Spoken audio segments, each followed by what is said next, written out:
How to create a buyer account on Alibaba.com. Hi everyone and welcome back to our channel. In today's video, we are providing you with a step-by-step tutorial that we can follow up to do so. So let's just dive right into the video and get started. First of all, go over to Alibaba.com and this is our following interface. And from here, we can look out for this option called sign in the top right corner and click on it.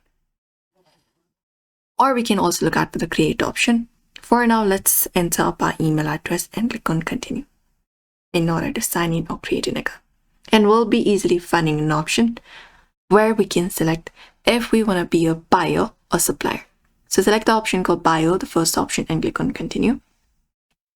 And we'll be finding an email with a code. We can enter it up here. And there we go.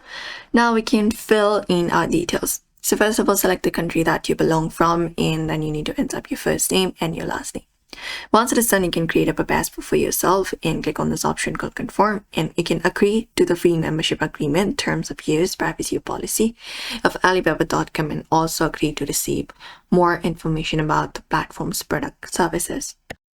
And once it is done, you will be registered very easily. You can even check up your email for a verification code or link, and you can enter the code or click the link to activate your account.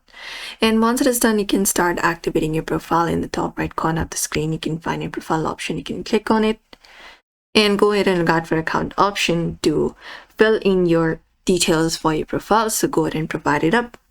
After that is done, you can start placing orders, browsing through Alibaba.com, and even contacting suppliers. And that's it. Usually this is how you should be able to do it. So we hope this video was helpful. Give this video a like and subscribe for more.